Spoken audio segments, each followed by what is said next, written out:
नमस्कार भक्तांनो, श्री स्वामी समर्थ. तुमचं सगळ्यांचा खूप खूप मनापासून स्वागत आहे या नवीन व्हिडिओमध्ये.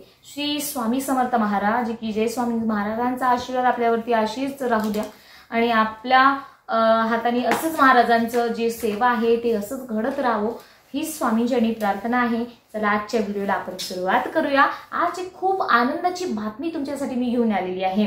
आपल्या आयुष्यातले बघा असंच कोणता व्यक्ती नाही की ज्यांच्या आयुष्यामध्ये म्हणजे त्रास नाही आहे आणि असं कोणताही प्रॉब्लेम नाही की त्याचं सोल्युशन नाही आहे. आणि आपला जो मार्ग आहे स्वामी समर्थांचा मार्ग आहे, ज्या मार्गाचं ब्रीद वाक्यच आहे भिऊ नकोस मी तुझ्या पाठीशी आहे. आणि अजून एक ब्रीद वाक्य आहे, अशक्य ही शक्य करतील स्वामी. तर असा हा आपला मार्ग आहे. म्हणजे कोणत्याही प्रकारची समस्या असो आपल्या मार्गामध्ये ते नक्कीच जो समस्या आहे तो त्याचा निवारण होतो म्हणजे होतोच. तुम्ही सर्व काही उपाय करून ठरले आहेत, सर्व काही सेवा तुम्ही केल्या आहेत, सर्व उपाय केले आहेत, जे काही तुम्हाला जमलं ते सगळ्या गोष्टी तुम्ही केलेल्या आहे. तरी सुद्धा जर तुमच्या आयुष्यामध्ये काहीही त्रास कमी झालेला नाही आहे तर एक शेवटचा रामबाण मी उपाय तुमच्यासोबत आज शेअर करणार आहे आणि तो आहे श्री नवनाथ भक्तिसार. आता हा नवनाथ भक्तिसार हा मोठा ग्रंथ आहे. 40 अध्यायाचा हा मोठा ग्रंथ आहे. नवनाथची 2 पुस्तकं आहेत हे तुम्हाला माहिती असेल कदाचित. एक जे छोटा ग्रंथ आहे संक्षिप्त नवनाथ ज्याला म्हणलं जातं, त्याच्यामध्ये फक्त 9 अध्याय असतात पण ते मोठे मोठे आहेत. असं 900 श्लोकी नवनाथ म्हणलं जातं. आणि हा जे ग्रंथ आहे तो मोठा आहे. यामध्ये 40 अध्याय आहेत आणि हा 9 दिवसांचा आपल्याला करावं लागत असतो, 9 दिवस किंवा 7 दिवसांचा. आता ही जे नवनाथ आहे ते तुम्हाला घरी नाही वाचायचंय. आता मी तुम्हाला सांगत असते, गुरुपीठ श्री त्र्यंबकेश्वर येथे श्री क्षेत्र गुरुपीठ आहे, जे परमपूज्य मोरे दादा आहे ते त्यांनी त्याची प्रतिष्ठापना जे आहे ते केलेली आहे. तर असा हा गुरुपीठ येथे 14 ऑगस्ट आणि 15 ऑगस्ट तसं हा जे नवनाथ आहे प्रत्येक महिन्याच्या दुसरा रविवारी तिकडे असतो. गुरुपीठ येथे होत असतो नवनाथ. खूप संख्येमध्ये तिकडे हजेरी लावत असतात लोक. मुंबई, पुणे, सांगली, सातारा, परळी, माहिती नाही कुठून कुठून कोण्या कोपऱ्यातून तिकडे येत असतात सेवा करण्यासाठी. पण हा श्रावण महिना आहे म्हणून दर महिन्यामध्ये फक्त याचा वाचन होत असतो, पठण होत असतो. पण हा श्रावण महिना आहे म्हणून या महिन्यामध्ये याचा जे आहे ते हवनयुक्त पारायण होणार आहे. म्हणजे आपल्याला याचा हवन करता येणार आहे. हवनयुक्त पारायण म्हणजे तो जी सेवा आहे तो 100 पटीने प्रभावशाली होत असतो. म्हणूनच ही जी सेवा आहे तुम्ही नक्की, तुम्हाला शक्य झालं तर नक्की करा. 40 अध्याय आहे. एक दिवसात हा पारायण करणं शक्य नाही, कारण की जेव्हा आपण फक्त वाचन करत असतो तर तेव्हा सकाळी 7 वाजता ही जे वाचन आहे आपला 7 किंवा 8 वाजता सुरू होतो आणि तो संध्याकाळी 6 वाजता संपत असतो जेव्हा आपण साधं वाचन करतो तेव्हा. पण जेव्हा हवनयुक्त होणार आहे म्हणजे हवनयुक्त एका दिवसामध्ये होणार शक्यच नाही आहे.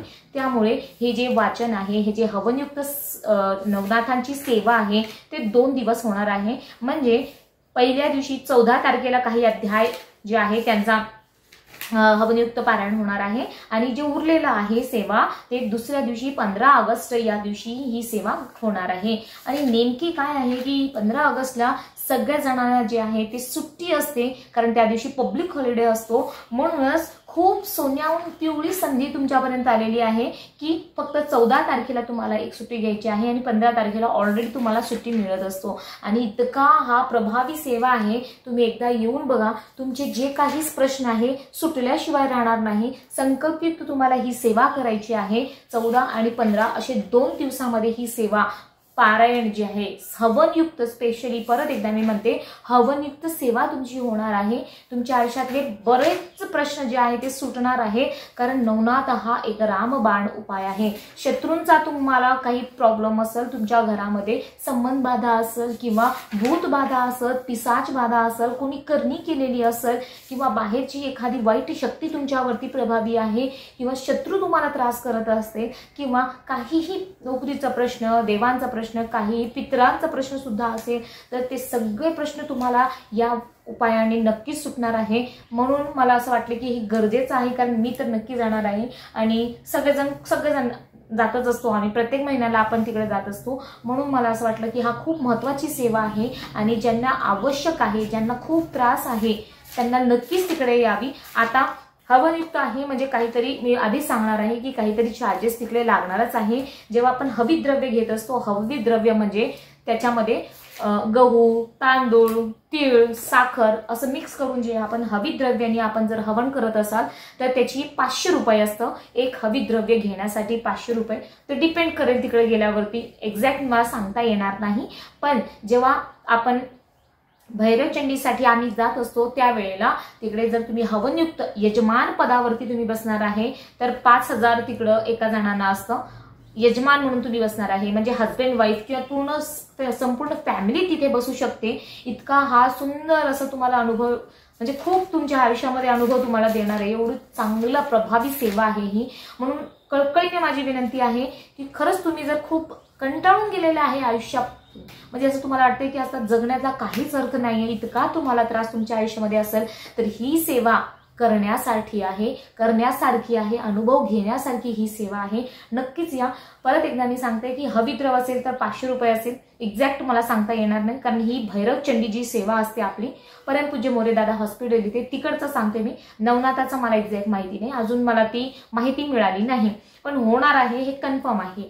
तर हवित द्रव्य आहे ते 500 रुपयाचं होतं आणि यजमान म्हणून तुम्ही जर हस्बंड वाईफ किंवा तुमचे मुलं बाळ घेऊन तुम्ही जर बसत असाल तर 5000 रुपये आहे. ते हवनयुक्त म्हणजे काय असतं की तुपाचं हवन करत असतात घरचे कर्ता पुरुष आणि जी महिला आहे ते हवित द्रव्य किंवा हवित द्रव्यांचं हवन तिकडे करत असतात जोडीने. तर अशा प्रकारे ही सेवा आहे. पण पैशाची असं किंमत नाही आहे, पण तुम्ही जी सेवा करणार आहे त्यामधून किती तुमचे प्रश्न सुटणार आहेत आणि तुम्ही गर्दी बघून थक्क होणार, इतकी गर्दी तिकडे असते. तर नक्की ही सेवा अजिबात तुम्ही करायला विसरू नका. लक्षात ठेवा 14 ऑगस्ट आणि 15 ऑगस्ट अशी 2 तारीख आहे ज्या 2 दिवसामध्ये ही नवनाथांची हवनयुक्त अशी ही प्रभावी सेवा होणार आहे, जो एक रामबाण उपाय आहे सगळ्या प्रश्नावरती. तर नक्की ही सेवा करायला विसरू नका आणि ही माहिती जनापर्यंत पोहोचा. कारण की मी सांगत आहे, तुम्ही आल्या, तुमचा प्रश्न सुटला, तुमच्या त्रासातून मुक्तता मिळाली तर तुम्ही भरभरून मला आशीर्वाद देणार आहे की ह्या ताईने मला सांगितलं आणि माझा प्रश्न सुटला. त्याच प्रकारे तुमच्यामुळे जर दुसरं कोणी जात असेल, तुम्ही जात नाही आहे पण दुसऱ्यानं सांगत आहे, तो व्यक्ती तिकडे जाणार, त्याचा भलं झालं, त्याचा प्रश्न मार्गी लागला तर कुठे ना कुठे तो तुम्हाला मन भरून आशीर्वाद देणार आहे, दुआ तुम्हाला मिळणार आहे. तर त्यामुळे ही जी व्हिडिओ आहे सगळ्यांपर्यंत नक्की पोहोचवा. श्री स्वामी समर्थ.